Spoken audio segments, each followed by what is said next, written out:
Exodus chapter 19. The Israelites reach Mount Sinai. On the third new moon after the Israelites had gone out of the land of Egypt, on that very day they came into the wilderness of Sinai. They had journeyed from Rephidim, entered the wilderness of Sinai, and camped in the wilderness. Israel camped there in front of the mountain. Then Moses went up to God. The Lord called to him from the mountain, saying, "Thus you shall say to the house of Jacob, and tell the Israelites, You have seen what I did to the Egyptians, and how I bore you on eagle's wings and brought you to myself. Now therefore, if you obey my voice and keep my covenant, you shall be my treasured possession out of all the peoples. Indeed, the whole earth is mine, but you shall be for me a priestly kingdom and a holy nation. These are the words that you shall speak to the Israelites." So Moses came, summoned the elders of the people, and set before them all the words that the Lord had commanded him. The people all answered as one, "Everything that the Lord has spoken we will do." Moses reported the words of the people to the Lord. Then the Lord said to Moses, "I am going to come to you in a dense cloud, in order that the people may hear when I speak with you, and so trust you ever after." The people consecrated.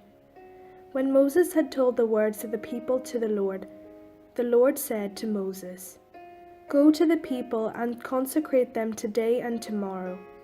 Have them wash their clothes and prepare for the third day, because on the third day the Lord will come down upon Mount Sinai in the sight of all the people.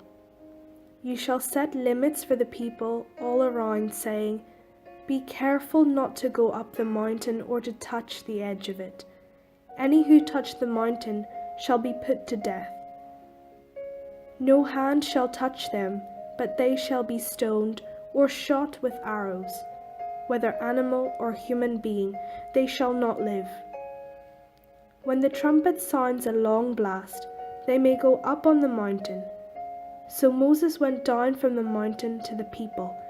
He consecrated the people, and they washed their clothes. And he said to the people, 'Prepare for the third day. Do not go near a woman.'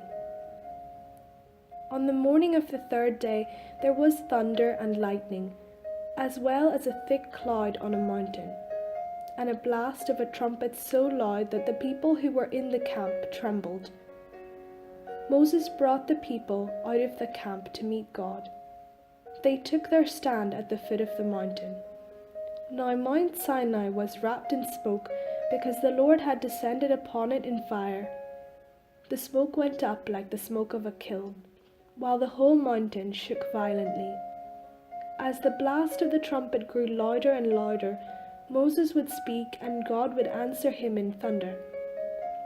When the Lord descended upon the mountain, to the top of the mountain, the Lord summoned Moses to the top of the mountain, and Moses went up.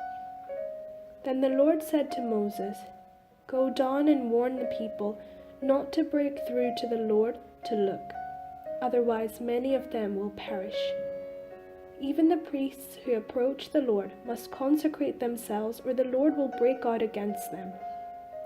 Moses said to the Lord, "The people are not permitted to come up to Mount Sinai, for you yourself warned us, saying, 'Set limits around the mountain and keep it holy.'" The Lord said to him, "Go down and come up bringing Aaron with you, but do not let either the priests or the people break through to come up to the Lord, otherwise he will break out against them." So Moses went down to the people and told them.